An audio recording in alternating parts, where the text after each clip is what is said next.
Hello and welcome to the Brexit Central podcast. Joining me today is John Longworth, who founded the Leave Means Leave campaign. John, previously the head of the British Chamber of Commerce before he resigned after backing Brexit in the referendum. He's since set up his campaign with Richard Tice, an entrepreneur, and they are fighting to get the Brexit people voted for. Is that an accurate description, would you say? Yeah, I mean, our mission was always to get a clean and swift Brexit. We've clearly failed to get a swift Brexit, but we're still fighting to get a clean Brexit. So Theresa May has got a withdrawal agreement with the EU, and she says that takes back control of our laws, our money and our borders. She says that we're leaving the single market and the customs union. So why are you still concerned, and why are you still running your campaign? Well, the Prime Minister is either lying or delusional, because the proposal that she's putting forward does nothing of the kind. People voted in 2016 to leave the European Union. It was not said on the ballot paper that there should be a deal even, it just said leave. But if there were to be some sort of arrangement with the EU before we leave, the Prime Minister has made it very clear all along, as you say, and repeatedly, that we should leave the single market, the customs union, and that we should have no jurisdiction of the European Court of Justice. She said it in Lancaster's speech, and of course in the Conservative Party manifesto. But the proposal she's putting forward actually keeps us in the customs union indefinitely. Even if the backstop were removed, the starting point for any discussions after March next year would be that we are in the customs union. It keeps us tied to the common rule book, which is effectively the single market, and of course the European Court of Justice will have jurisdiction. So the Prime Minister is lying. How do you explain that? Well, you probably ought to ask the Prime Minister that question, because I find it quite puzzling, really. I wrote an article for Huffington Post a few days ago trying to analyse the psychology of the Prime Minister, but everybody I speak to, even people who know her well, people who went to school with her, find her difficult to fathom. I think it's a combination of two things. I think she relies on officials far too much and doesn't actually ask searching questions. So she takes what they say as read, which means that she's being misled. But I also think she's quite messianic in her approach, whereby once she's made a decision, and she finds it very difficult to make decisions, she becomes completely committed to that and can't change her mind. So that leads her down the path of telling untruths. Within the kind of Brexit camp, you're somebody, and the Leave Means Leave campaign, you've been somebody who has said this for a lot longer than some of the MPs and then other people who've backed Brexit. What is it that you saw that you thought she was going down this path? Well, from the very beginning, I was always suspicious that she was actually an unreformed Remainer. I was extraordinarily suspicious of the civil service, because I've always had the view that the UK civil service is a self-serving body. I know some people don't believe that's true, but I'm firmly of the view that it's true, and I think we ought to adopt the American system, where the top two tiers are removed every time a new administration comes in and political appointees are put in their place. I've had this view, by the way, ever since I was on the deregulation task force, which was set up by Mrs. Thatcher. That's how old I am. As a young and enthusiastic executive seconded to that task force, the department that destroyed any result that would be in benefit to business was the DTI. The civil service and the DTI deliberately scuppered it and waited until there was a change of administration. Of course, it was also helped along by the CBI, who themselves didn't want any deregulation. They like it just as it is, and they're doing it again. And the fact that Mrs. May was prepared to listen to the CBI caused me to have very considerable doubts about the path she was taking. But I also have to say that I thought right at the very beginning that the position the government adopted in the negotiations was fundamentally flawed. It's not a position that any sensible business person would take going into a negotiation. Unless the other side know that you are prepared to walk away from the table and you mean it, they will never give you a good deal. Why should they? You're a businessman and you have backed leaving the European Union, but you've mentioned the CBI and they've come out in support of this deal. Can you explain why there's a discrepancy there? Well, the CBI, I was economic spokesperson for the CBI for several years and chairman of the Distributed Trades Panel, so I know how they operate. They're a well-funded think tank, basically, and the policies are determined by policy panels made up of the FTSE 50. And effectively, the most vocal organisations who've spoken on Brexit for the CBI have been foreign-owned or foreign-run multinationals in whose narrow vested interests leaving the European Union is not a good idea. The only other companies that have really spoken out have been those companies who rely on government contracts. So they're bound to say what the government want them to say because it would not be in their interest to do otherwise. The CBI they like to segment markets, produce cheaply, sell expensively. They like to game the system. They like regulatory frameworks in order to provide barriers to entry to the market. I was a competition commissioner for 8 years, looking at mergers and acquisitions and market investigations. And all business has a tendency towards monopolistic behaviour and to barriers to entry if they can get away with it. That's just simply a fact. So the CBI are entirely in that mode. By contrast, of course, we had a letter to MPs go out last week, signed by over 220 business owners. And you know, family-owned and or run businesses represent the vast majority of business in the UK. Over 4 million of them, by comparison with 2,000 PLCs in the FTSE. The CBI, in actual fact, is a minnow by comparison with the rest of the economy. And if you were to put together all of the business groups, all of the trade associations combined, CBI, British Chambers of Commerce, Institute of Directors, the Engineer Employers Federation, etc., they only, even if you believe their rhetoric, only represent 1 in 5 businesses in the UK collectively. And of course, their claims about the number of members is completely false. The CBI have 1,500 real members who have voting rights. They claim to have 190,000. Something that Brexiteers have been very worried about is the talk of the common rule book. And can you just explain why that would be a problem for British business?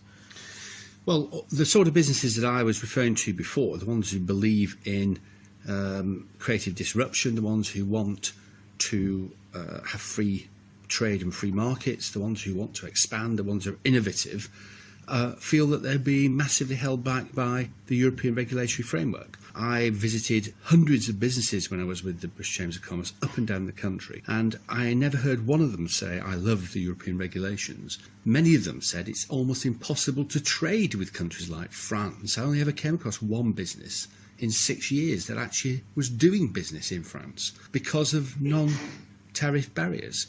Whereas actually they found it quite easy to do business with countries like China, Brazil and Australia. The common rule book will simply continue to pull back those businesses under the existing rules. It will also cause us not to be able to make trade deals, because unless you can have mutual recognition or adjust the regulatory frameworks to accommodate trade deals, you're never going to get a decent trade deal.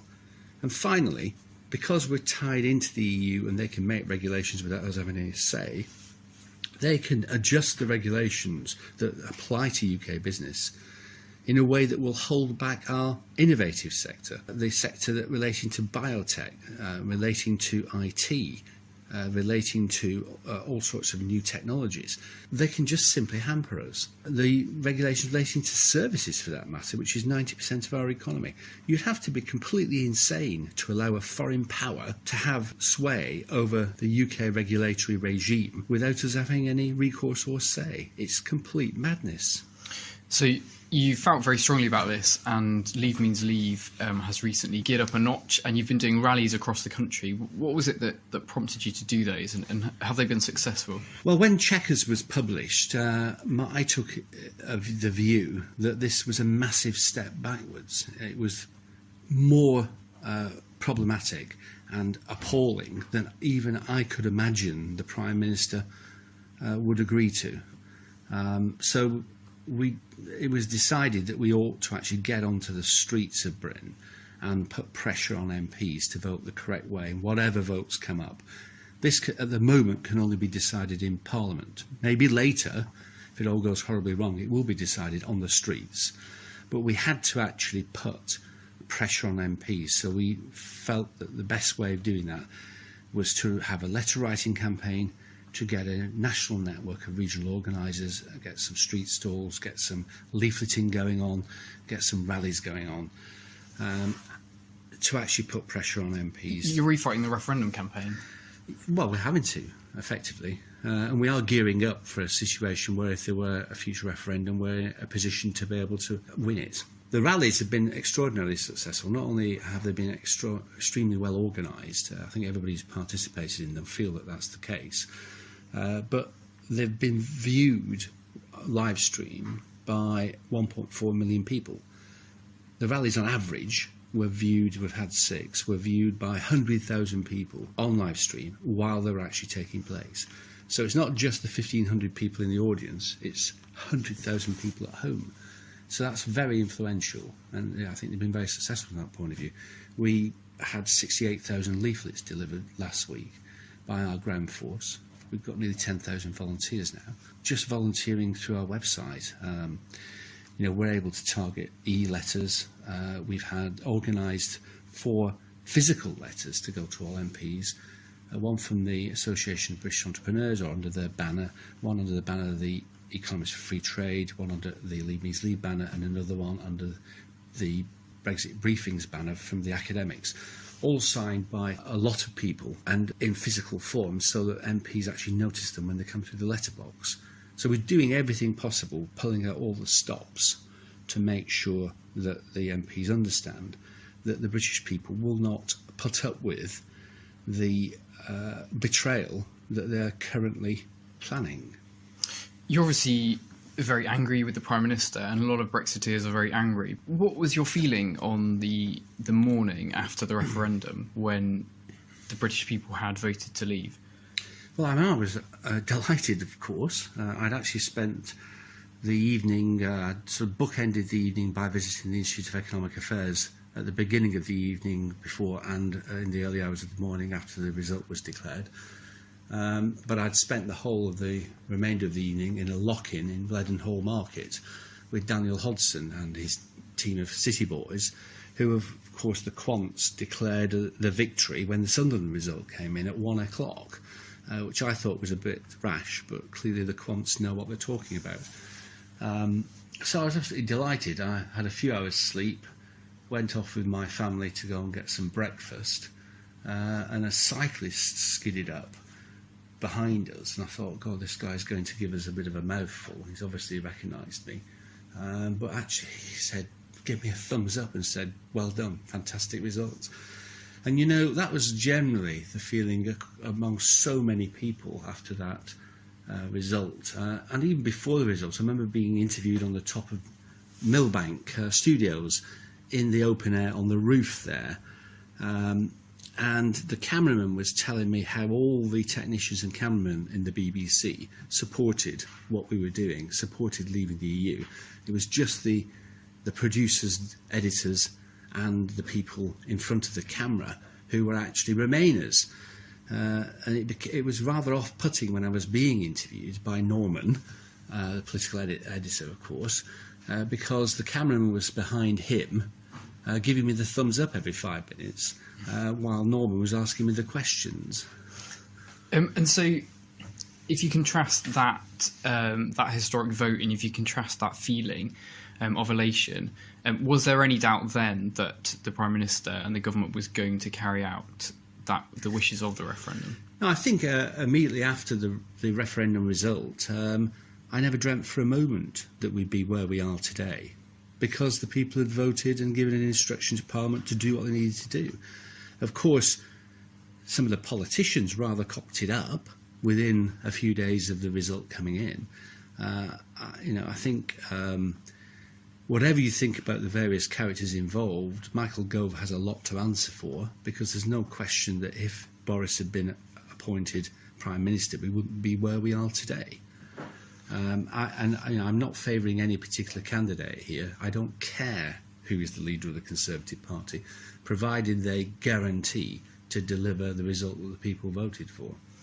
And if this draft withdrawal agreement becomes an act of parliament, if it becomes an international treaty, if we are locked into that common rule book, if we don't have a say on regulations, if we basically become a member of the EU without any means of escape, how would you describe this whole process from the referendum to getting to that point?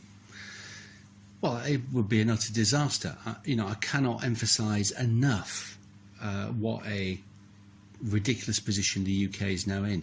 This is the worst deal in history. We will actually see Britain's independence as a sovereign nation given away, never to be returned. Britain will be finished as an independent sovereign country if this deal goes through. We are in the same position that we were on the 8th of May 1940. And we're still waiting for somebody to replace Chamberlain. People might think I'm using hyperbole, but I was right at the beginning of this process when people thought I was using hyperbole 2 years ago. And they will discover I'm right now. This is so serious that it is the end of the UK as an independent nation if we don't get this right. It's absolutely the case that this is the worst deal in history. And if we don't get it right, if we actually agree to this deal that the Prime Minister is putting forward, there will be a complete breakdown in trust in the institutions of the UK, in trust in the establishment, because it's the establishment who, in cahoots with Brussels, have created this situation, and there will be a complete breakdown of trust in democracy. This is more important even than Brexit. This is about trust and democracy.